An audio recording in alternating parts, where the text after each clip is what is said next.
celebrating the power of possibility. I'm Brian Rice, and I believe anything is possible.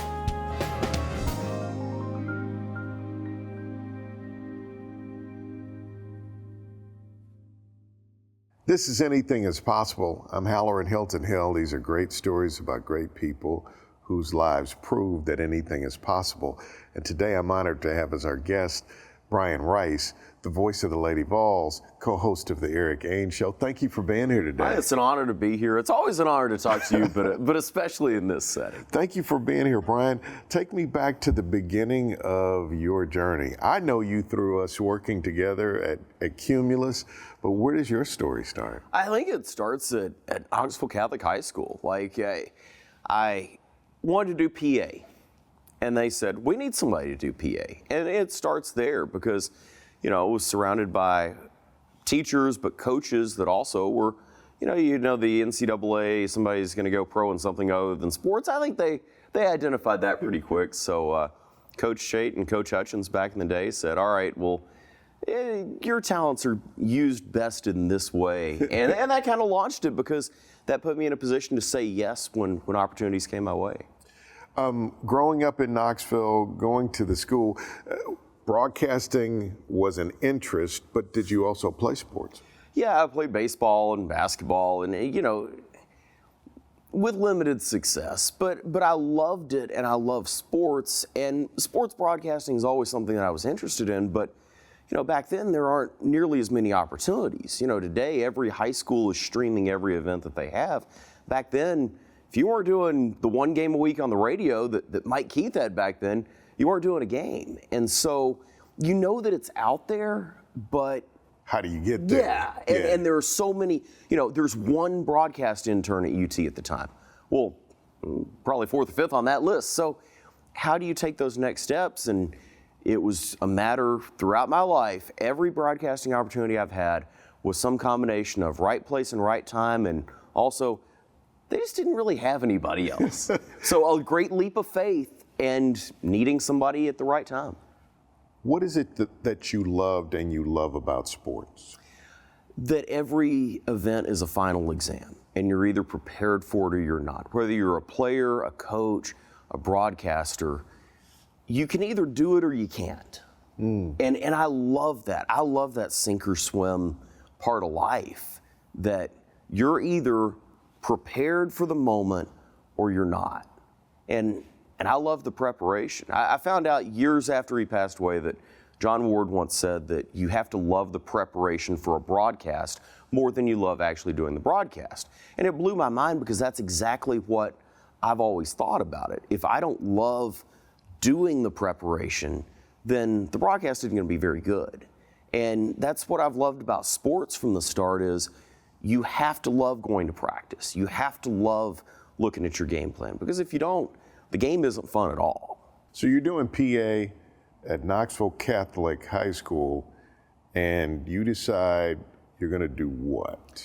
I'm going to the University of Tennessee. I'm going to major in sport management, and I'm going to get a job working in sports, perhaps as an agent with law school out there. And I go to work for Debby Jennings. She was my next door neighbor when my mom and I lived over off Sutherland Avenue when I was a kid. And she said, when you come to college, I'll put you to work in Lady Vol media relations or with Lady Vol basketball. Thought about being a manager for Pat Summitt, but I got to work with Debby and got to work with the basketball program and all of our programs. But I was working a volleyball match, and local TV sports person was the PA announcer, couldn't make it at the last minute. I said, I've done it. And I walked down 5 seats down and did a match, and they had me back. And then it was, hey, we need somebody to help us with rowing. Well, I don't know anything about rowing. I know that it's out on the water. But I show up at 7 a.m. at the boathouse the next Saturday, and we have a regatta out there, and the coaches are radioing to me on a walkie-talkie, and then I'm just repeating what they say because I have no idea what's going on. But the crowd down below does. And I think that was one of those aha moments. Any sport you're broadcasting obviously to everybody that's watching, but the friends, the family of the student athletes, the coaches, the participants, whatever level they are, know more than you do. and you've got to make sure that you're right when you're broadcasting to them. And it was a lesson forged doing PA for rowing on a Saturday morning at the Neyland Drive Boathouse. So you attend the University of Tennessee. Heather was saying this, the best ability is availability. Yes. And you're available and you're motivated and things start to happen because you show up. This thing about showing up, tell me about your parents and how you were raised, because is that a native thing? Is that what you were around? Is that what your parents instilled in you? Yeah, my mom worked at the University of Tennessee, so there was a deep-seated love for the university, but for the service of the university. She worked in human resources, and that was the most important part, because nobody can go to work unless they go through their office. But it showed me that working in a group setting and working for something bigger than yourself. So the university was a much smaller place then. And, everybody knew everybody. You go down to what's now the student union, the old university center, and she'd know everybody. So that was always a fun part of, this is where I want to be. And then my dad had a variety of different jobs, but was self-employed and kind of self-made, from working in computer systems when that was a new and emerging technology, to becoming a private investigator and leading me into a path where I did that with him for a few years, working in criminal defense. Like, knowing that you had to be self-motivated and self-made. You had two paths. My mom had a great career at the University of Tennessee. My dad had a great career that was kind of forged on his own. And so it showed me that no matter which path you take, your work ethic is going to define who you are. That's good. That's good. But you don't have to take the same path. There are different ways out there. Being self-made, being self-employed is going to require a much bigger time commitment, because it's a lifestyle, not a job. But the rewards of it can also be there as well. You have siblings?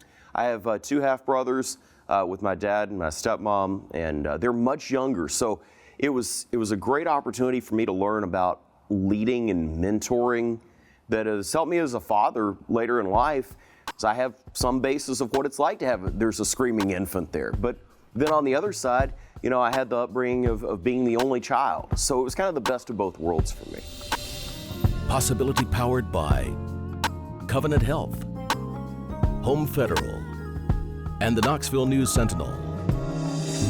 Now you can listen while you're on the go with Anything is Possible, the podcast.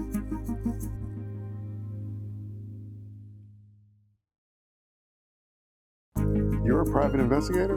My dad started many years ago, and he said, when I got done with grad school, Hal, I was done with sports. I wasn't done. So what did you study at UT? Sport management. Okay. And I got a master's in sport management as well. All right. And at the end of grad school, I'd worked with our volleyball program, I'd worked in media relations, and I was just, do I want to have a lifestyle in this? And the answer at that moment was no. So I went to work with my dad, doing court-appointed criminal defense as a private investigator. And you learn a lot about people. What did you learn?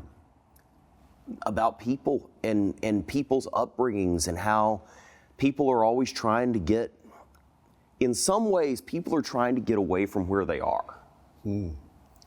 People are put in situations that they don't want to be in, and how they try to fight their way out of them kind of defines how their life goes. And, I also learned that certainly not everybody was as fortunate as I was. I learned that at Knoxville Catholic High School, because I went to the old school over on Magnolia. Right. And that was a great life lesson of, not everybody gets a car when they turn 16. Not everybody has a roof over their head. And so when I went to work in criminal defense, you have to have some empathy for the people that you work with. But you're working with people who have done or are accused of having done very, very serious things. So how do you make sure that justice is best served? That's what I took from that job more than anything, is everybody is entitled to their day in court. They're entitled to their path through the justice system. And helped lead a lot of people through that over the years. But it also gave me the flexibility to keep a toe in sports, and that was a rewarding thing for me as well. It allowed me to play a little bit while still pursuing a living that I was very happy with.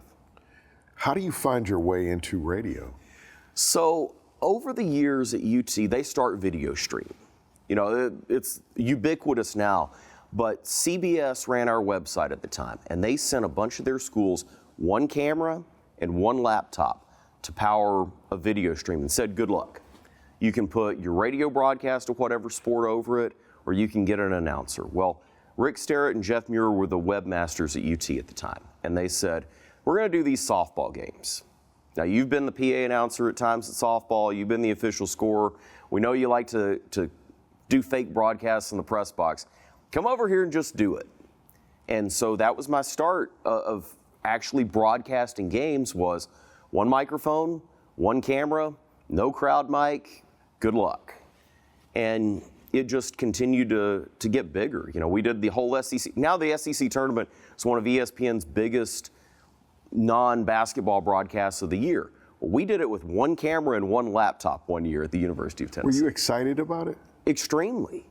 Because when you're the kid that your broadcast experience is broadcasting to yourself while you play video games, you know, I'm turning Pat Summitt and John Madden down on the Madden video game, and I'm doing the game to myself.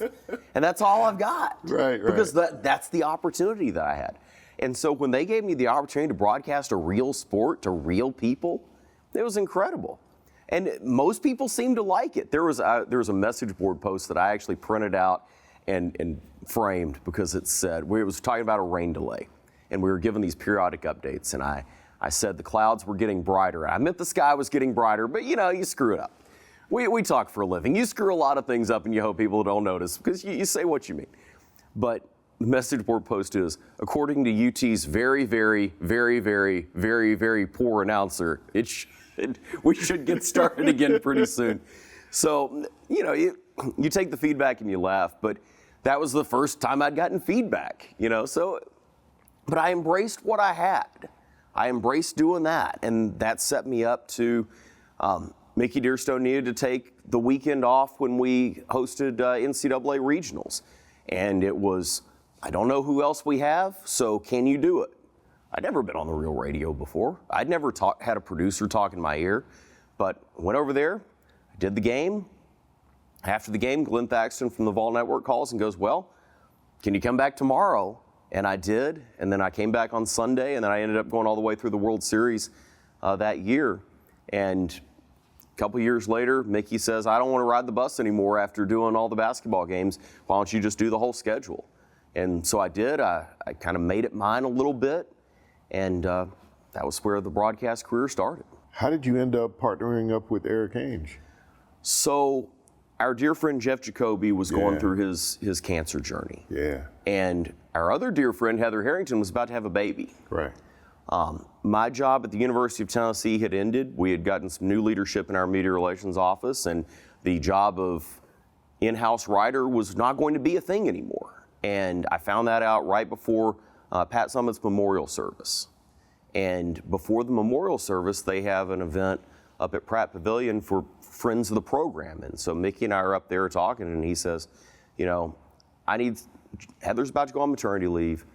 Jeff's not doing well, and I need somebody who can be there with me to do the show while she's on maternity leave. Jeff will probably be there, but on days that he isn't, it'll just be you and me. When he is there, it's going to be the three of us. And that's how I learned to do morning radio. He said, hey, when Heather gets the call that she's going in to have the baby, or makes the call that she's going in to have the baby, you're going to be there the next day. I said, okay. And so 6 weeks later, she comes back from maternity leave, and kind of on the way out, it was, Eric Ainge is coming in to do this new show. Jeff Jacoby was going to be his co-host, and we don't think that's going to happen now. And so I need somebody to help lead him through this. Can you do it? And I said yes, and I agreed to do it for a year because Jeff was going to do the job. There wasn't the budget to pay a full-time co-host. But I agreed to do it for a year, and it just keeps rolling over. But we've had a great time with it.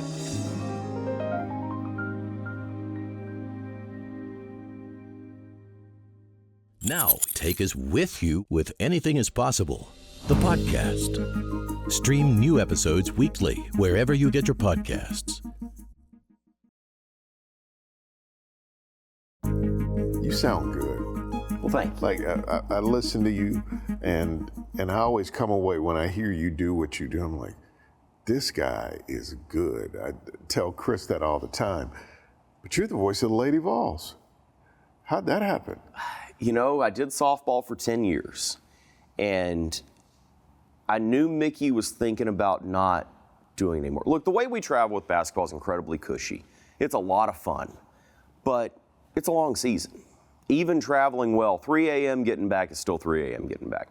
And so I kind of knew that he had been thinking about it, but he had never said anything to me. And I we're in the airport on our way out to a tournament in California with softball.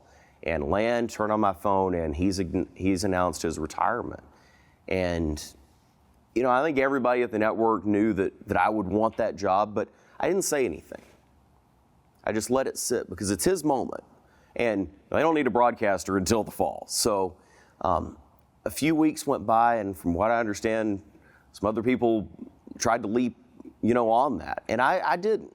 You know, I said, if this costs me, it costs me. But I'm standing on the roof of the softball stadium at Western Carolina University when I get the email from the Vol Network, hey, we're going to open up this process now, send in this, and go and get on the bus after the win, and Karen Weekly, our softball coach, goes, I'll help you in any way I can.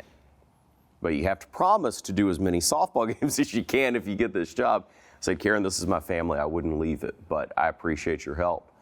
And so I went through the application process and took all summer, and I about had a heart attack 3 or 4 times. I really wanted it. You know, when you've worked with Pat Summitt. Yeah. When you worked camps for her, when you've gotten the stare, you've gotten the look. Yeah. You want to be able, that program is so important to so many people in this area, but also throughout women's sports. It's the most influential program in women's sports, and I'll die on that hill. It deserves to have its story told by somebody who understands all that. And so selfishly, I wanted the job because I wanted to broadcast basketball. But bigger picture, I wanted the job because I wanted to be the one who could appropriately tell that history. And I got the call, and I got the call to have lunch. So, and this was a great moment. I'm doing a high school football game at Sevier County High School. And I knew one of the other 2 finalists had not gotten the job. They had told him. And then I get a text from Glenn Thaxton from the Vol Network, and he says, can we have lunch tomorrow? I'm like, they're either telling me or they're letting me down with a free lunch. But I knew one of the other finalists had been told he didn't get it. And so I was able to tell our old high school football coach from Catholic, who had put me on a PA mic. Wow. He's now the defensive coordinator. Mark Chade is now the defensive coordinator at Sevier County High School. And I was able to tell him before anybody else that, hey, I think this is happening tomorrow. And I can't thank you enough. And so they win the game. I got to give him a hug and tell him that. But then the next day, said, the job's yours. Mickey and I go and have lunch the next week before it's officially announced. And then we hit the ground running. How's it been? It's been great. You know, to be able to tell the story of a program like the Tennessee Lady Vols is incredible. But it's not about me. It's about the history of the program, but also not being held back by the history. You know, every team is its own thing. Every team sets its own goal. Every coach sets their own goal. And that's a lot of pressure on a program. But it's also, you know, pressure makes diamonds too. And as Joan Cronin has always said, too much is given, much is expected. And this program is given a lot, and I'm given a lot as the voice of the program to work with, and it's my responsibility to tell the story accurately, completely, and I couldn't love it more. What's the toughest challenge you faced in your life?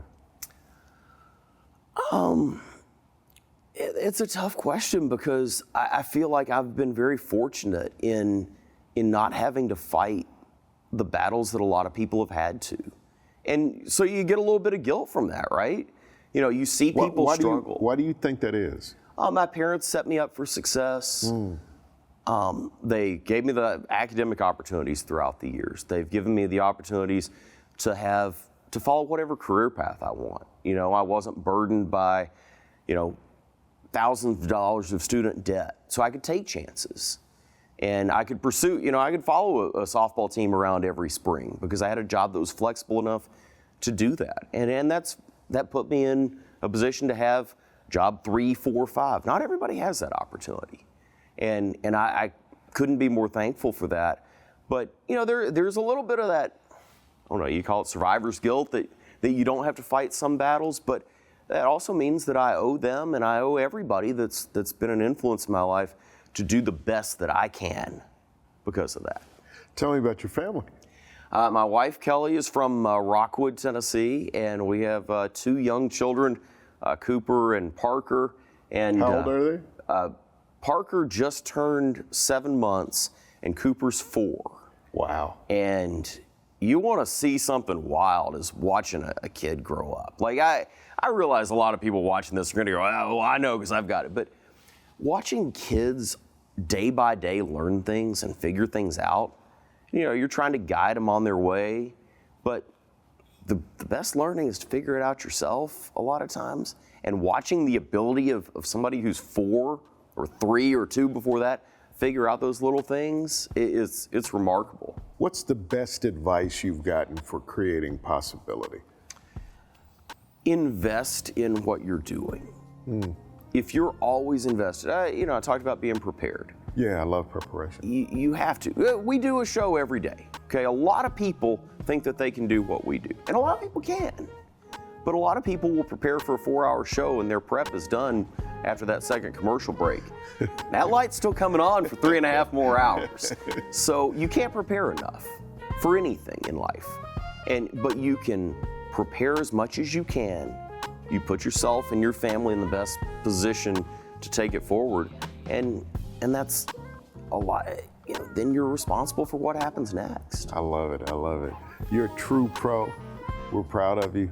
And you are definitely a person of possibility. Brian Rice, thanks for being on the broadcast. Thanks, Hal. Couldn't be happier to be here.